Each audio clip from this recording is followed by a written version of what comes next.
చాలా మందికి అర్థం కాని విషయం ఇంకోటి. చాలా మందికి మనం లీడ్స్ జనరేట్ చేస్తారు జనరల్గా. జనరేట్ చేసిన తర్వాత ఏం జరుగుతుందంటే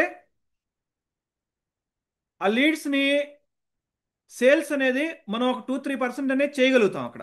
2-3% చేసిన తర్వాత రిమైనింగ్ 97% పీపుల్ని అక్కడే వదిలేయడం అనేది జరుగుతుంది జనరల్గా. ఆ 97% పీపుల్ని మనం ఎప్పుడైనా కనెక్ట్ అవ్వడానికి కుదురుద్దా అంటే భవిష్యత్తులో కూడా ఆల్మోస్ట్ కుదరదండి. కానీ ఇక్కడ ఏం జరుగుతుందంటే ఇక్కడ దీనివల్ల మనకి మనం ఆ లీడ్స్ని ఎప్పటికీ కూడా లాస్ అయిపోవడం అనేది జరుగుతుంది. అయితే ఇక్కడ ఇప్పుడు మనం 80% ఎఫర్ట్ పెట్టాము, లీడ్స్ని తీసుకొని వచ్చాము. కానీ ఇక్కడ ఏదైతే ఇప్పుడు ఆ 97%ని మనం వదిలేస్తున్నామో అక్కడ బిగ్ సేల్ అనేది జనరల్గా ఉండడం జరుగుతుంది. జనరల్గా ఏంటి, ఇప్పుడు మనం చాలా మందిని కనెక్ట్ అవుతున్నాం, కొన్ని లీడ్స్ వస్తున్నాయి, కొంతమంది క్లోజ్ అవుతున్నారు. మీరు కాదు, ఎవరు ఏ ప్రాసెస్ చేసినా కూడా 100కి 3 లీడ్స్ లేకపోతే 4 లీడ్స్ క్లోజ్ అవడం అనేది జరుగుతుంది. అంటే మన ప్రోడక్ట్ కొనడం అనేది జరుగుతుంది.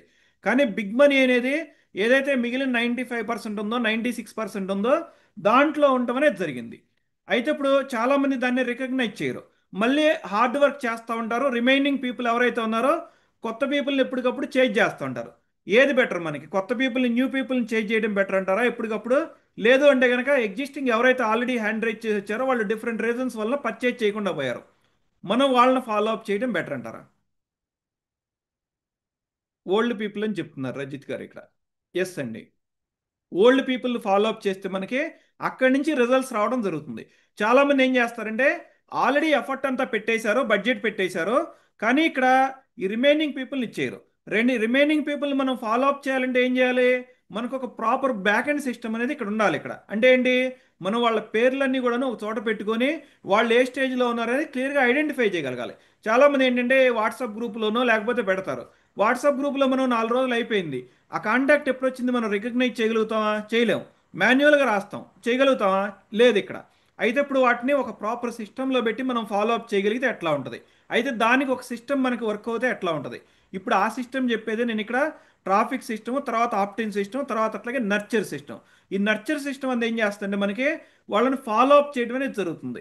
జనరల్గా సేల్స్ అనేది ఫస్ట్ ఇన్స్టాన్స్లో ఎప్పుడు అవదండి. కావాలంటే చూసుకోండి, మీరు ఏదైనా ఒక వస్తువు కానీ ప్రొడక్ట్ కానీ కొనడానికి వెళ్ళారు ఎక్కడన్నా బయట, ఒక సర్వీస్ కానీ, మీరు వెళ్ళి అలా చూసి ఇలా కొనేసిన సందర్భాలు ఏమైనా ఉన్నాయా? నేనైతే అలా కొనండి. కొంత ఆలోచిస్తాం, ఆలోచించినప్పుడు ఆ తర్వాత ఎప్పుడో డెసిషన్ తీసుకుంటాం. మేబీ మన దగ్గర ఆ టైంలో ఫండ్స్ ఉండకపోవచ్చు, మేబీ మనకు ఇంకో ప్రెజర్ ఏదైనా ఉండుండొచ్చు. అయితే మనకి కొంత టైం అనేది కావాలి, కొంత రీసెర్చ్ అనేది మనం చేసుకోవాలి. సేమ్ మన కస్టమర్స్ కూడా అలాగే ఉంటారు. అయితే మనం ఏం చేస్తాం అంటే వాళ్ళని లీవ్ చేసేస్తున్నాం. అంటే ఏంటి, ఆ ఫస్ట్ వచ్చినటువంటి వాళ్ళు ఎవరైతే కొన్నారా లేదు, ఇక మనం వదిలేస్తున్నాం. ఆ వదిలేయకుండా మనం డిఫరెంట్గా మనం వాళ్ళని మళ్ళీ తర్వాత ఫాలో అప్ చేయడానికి అవకాశం ఉంటుంది. ఎప్పుడు అవకాశం ఉంటుంది? మనం ఈ లీడ్స్ అన్ని ఒక చోట స్టోర్ చేసుకొని వాళ్ళు ఎక్కడున్నారనేది క్లియర్గా మనం చేయగలిగితే అవకాశం ఉంటుంది. లేదు అనుకోండి, మనం రెగ్యులర్గా మనం పీపుల్ని చేంజ్ చేయాల్సి ఉంటుంది. అంటే మనం రెగ్యులర్గా పీపుల్ని చేంజ్ చేస్తే మాత్రం మనం చేసే పనే చేస్తూ ఉంటాం, అక్కడే ఉండడం అనేది జరుగుతుంది.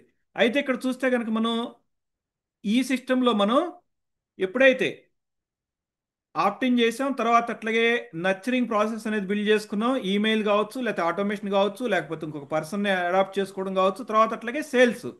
ఇక్కడ ఈ 4 చేసేది కూడాను సిస్టమ్స్ని బిల్డ్ చేయటం అండి. జస్ట్ మనం సేల్స్ అనగానే ఎదురు బదురుగా కూర్చొని అమ్మటం కాదండి ఇక్కడ. అయితే ఇక్కడ ఇప్పుడు పీపుల్ అనేవాళ్ళు ఎప్పుడు కూడాను వాళ్ళ ప్రాబ్లమ్ సాల్వ్ చేసుకోవడానికి సిద్ధంగా ఉంటారు. జనరల్గా చూడండి, మీకే ఒక ప్రాబ్లం వచ్చింది, మీరు ఒక డాక్టర్ గారి దగ్గరికి వెళ్ళారు. వెళ్ళినప్పుడు ఆయన ఏమడుగుతారు మిమ్మల్ని? బ్రదర్ కూర్చోండి అని చెప్తారు. చెప్పిన తర్వాత పలకరించేసి ఎక్కడి నుంచి వచ్చారు మీరు, ఏంటి అని చెప్పి మీ ప్రాబ్లం ఏంటని అడుగుతారు. మీరు ప్రాబ్లం చెప్పిన తర్వాత ఆయన సో ఇప్పుడు సిమ్టమ్స్ ఐడెంటిఫై అయితే చాలు మెడిసిన్స్ ఇచ్చేస్తారు. లేదనుకోండి, ఐడెంటిఫై అవ్వలేదు, డయాగ్నోజ్ చేస్తారు. ఇన్ టైం కొంచెం క్వశ్చన్స్ డీప్గా అడుగుతారు, తర్వాత ఏం చేస్తారు, కొన్ని టెస్టులు రికమెండ్ చేస్తారు, తర్వాత చేస్తారు.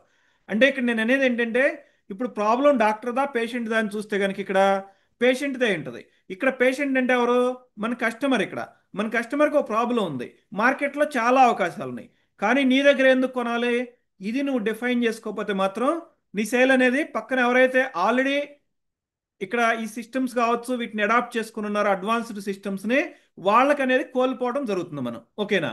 అయితే సెల్లింగ్ అనేది కూడాను జనరల్గా మనం బ్రెయిన్ వాష్ చేయబడి ఉంటాం మనం. జనరల్గా సెల్లింగ్ అనేది బ్యాడ్ అనేటువంటివి, అవి సెల్లింగ్ అనేది బ్యాడ్ కాదండి. ఎంత మాత్రం కూడాను ఒక ప్రాబ్లమ్ని సాల్వ్ చేయటం, ఆ ప్రాబ్లం సాల్వ్ చేసే మైండ్ సెట్తో మనం కస్టమర్తో మాట్లాడి వాళ్ళ ప్రాబ్లమ్స్ గురించి డీప్గా మాట్లాడి మనం చేయగలిగితే మనకి ఆ సేల్ అనేది రావడం జరుగుతుంది. అంటే ఏంటి, ఆ సేల్స్ సిస్టమ్ని బిల్డ్ చేయాలి ఇక్కడ.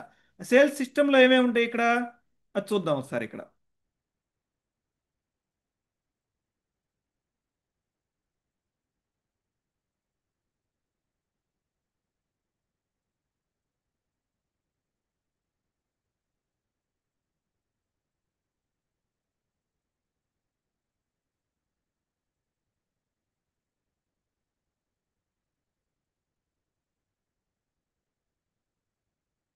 సేల్స్ సిస్టంలో మనం సేల్స్ డిఫరెంట్ ప్రాసెస్ ద్వారా చేయొచ్చు అండి ఇక్కడ.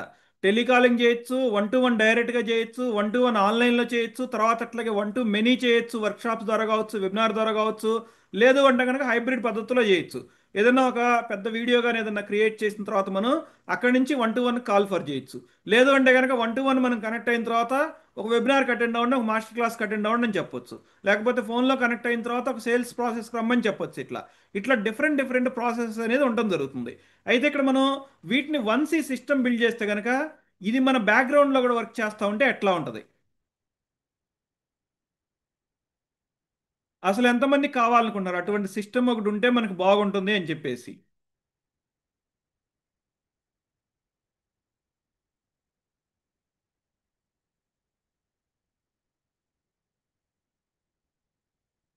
ఆసం అని చెప్తున్నారు ఇక్కడ. రియల్గానండి ఇక్కడ.